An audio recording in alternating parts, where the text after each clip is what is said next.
Today we want to show you the money-making Gardevoir and how to bully your way to world number 1. It is a 5, it is a 5, it is 5, it is 5, it is 5, please! Yes! Yo guys, how's everyone doing? This is your guy Assassin Dave. Welcome back to Team 4 and Famous Family again. Today we want to show you how to get a win rate like this and how to do damage like this. Yes, when you play in the Queen Gardevoir, you gotta understand how to make money properly, how to actually win every single game, and how to actually farm your damage. This way you can bring the most amount of destruction and frustration to your enemies so they give up mentally before they give up physically. Now, throughout this gameplay, I'm going to be sprinkling all the tips and tricks that you need in order to turn your Gardevoir into God of War. It's a story about accuracy and precision. It's a story about elegance and timing. It's also a story about asserting your dominance in a lane. When you bully someone, you gotta continue to bully that same person to destroy them completely throughout the game. So make sure to watch till the end of the video so you can catch every single story turnaround.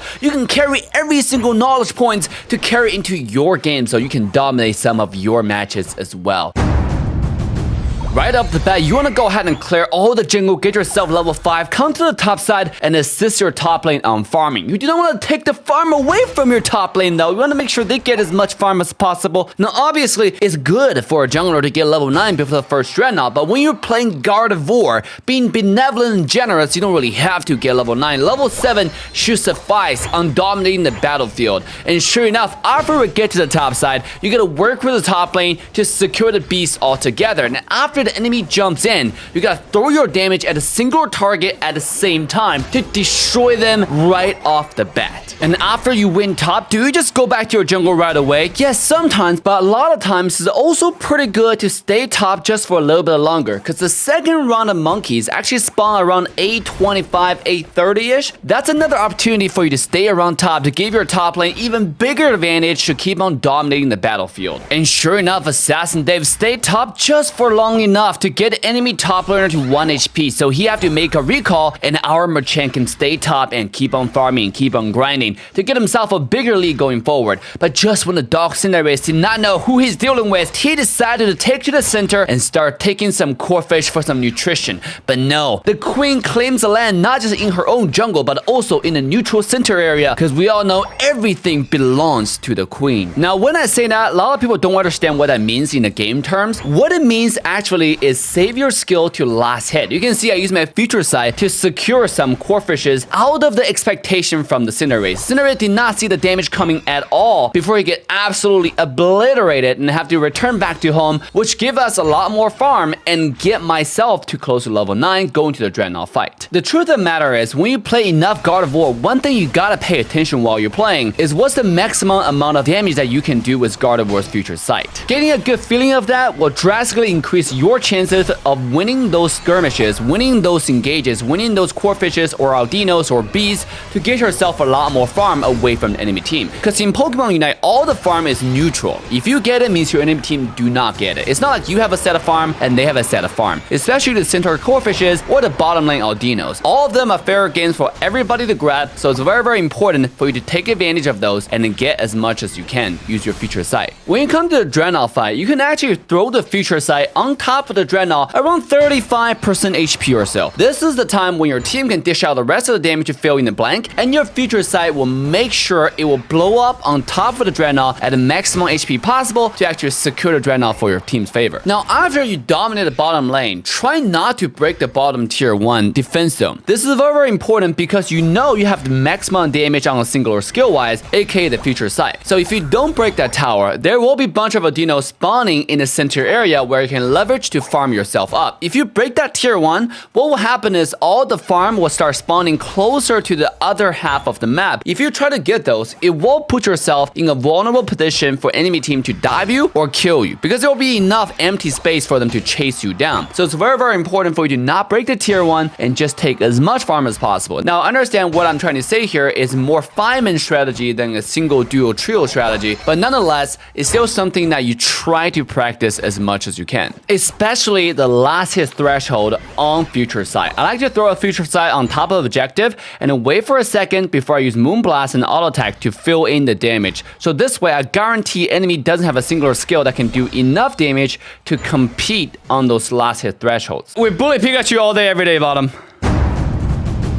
And this is the thing, guys. When you're bullying Pikachu on the bottom side, you gotta bully from beginning to end. Always pay attention to the minimap. If there's an Audino, there's a big fat dot spawning closer to their side, guess what? The Pikachu will go for it. So it's very, very important for you to drop everything you're doing on your side because it's safer for you to take them later. You should always contest the resources close to Pikachu. This way, he doesn't get any farm. This way, you can extend the lead that you already have. So in this particular game, you can see our queen, as benevolent, as generous as she is, you still have to win the game. You still have to show people the maximum respect, which is dominating them from beginning to end. And sure enough, we steal every single Audino away from the Pikachu, hard lock him down at level 8 before we make a rotation to the dreadnaw. Now at the dreadnaw fight, our entire team is rotating over here, but it seems like enemy team wanna be contesting. So before you drop your skill to your future side, you can also drop your unite move to create some zone and do some consistent damage and throw in the future side in the middle of an enemy team. This will definitely bombard their entire team into obliteration, and then by the second dreadnaw, you can start breaking this tier 2 because it's closer to the end game. Even if you break this tier 1 defense zone, enemy team won't get that many rounds of Audino spawning towards them, which means they're not gonna get that much farm back. And it's much more important for you to gain a territorial advantage over just some simple farm. And here's a full display on what happens if enemy team wanna contest for farm that you already gained a territorial advantage for. You can see the Eldegoss walked up, I waited for my skill to come up, and I quickly landed the stun at future side. After one future side landed, it's very important for you to consecutively land the second one. Just for 2 future sides, I brought the Eldegoss from 100% HP all the way down to 0%. And that's the power of the Queen Gardevoir. Now, how do you consecutively land those future sides, you might ask, my dear viewer?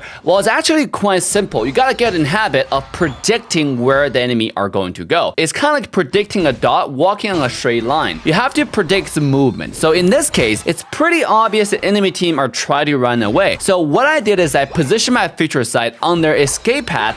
If they do take the escape route, they will be hit. But if they step backwards, I can just keep on using my auto attack and other skills to completely kill them in a different way. So the future side doesn't have to land, but it have to serve a purpose of cutting them off. And sure enough, enemy team took the bait and they just got demolished in 2 hits. When you come to a set of bees, you can see I don't really use my future side right away. And I see a lot of Gardevoir players like to use their skills right off the bat. That's actually not a good habit you want to develop into. I pull the bees together and I start using my auto attack, including my Moonblast to get it lower. Once they drop to around 50-60% for the smaller bees, that's when I commit my future sight, and in one shot I can blast all the smaller bees to my favor, into my pocket, you would say. I call it taxation. Get it? I'm a queen. Taxation. Getting farm. Now, the third dreadnaw is actually not that important. It's surely not as important as the first one, but you can always get it if there's nothing else on the map, especially when there's still 15-20 seconds left before the Zapdos spawn. Once the Zapdos spawn, you gotta assess, are you guys super ahead or are you guys super behind? If you're super ahead, you can fight towards the enemy side instead of fighting towards yours. So over here in this position, you can see our team are fighting enemy jungle just to prevent enemy from running into the Zapdos pit, use all their unite to flip the objective. This is what I call the flipper-proof strategy. And ladies and gentlemen, are you ready to enjoy some queen destruction under the enemy tier 2 tower? Disclaimer, I don't recommend this move. You should never OD people in their tier 2. OD means overdose. It means you should try to avoid diving people at their tier 2. It's not a good habit, and don't do it, please. Just kill him. Oh, nice. Alright, Cinerus. Jump her ulti. I'm scoring. Well, actually, Eldegoss here. Just kill them. You have to kill. Yeah. Come back. We shouldn't be in tier 2, guys. We shouldn't be in tier 2. Let's come back. Alright, there we go. Stand out. Ooh. United, come back, United. Run!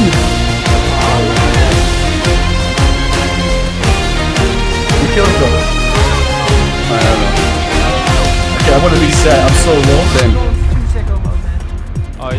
Oh no. That was a bit of a hit from my They might be ripping Zap. Let's see. I surfed them? Oh, 3 bottom? 3. Okay. No, they're not. They're all dead. We can stop them. I'm here. Queen is also low 15. Now they're dead. Nice to. They're not doing that. David's here. Aggressive, walk up. This is like domination. 35-second timer. We just defend our sides. They surrendered, bro. They were like, there's no hope. I was bullying that Pikachu. I was infinite recalling. He was so triggered. Look how much damage you did. 136k coming out from this. 136 Doing a hit. little bit of damage. He was trying to play the game. I was like, no, sorry, dude. Just for the thrill of it, nothing counterfeit with you.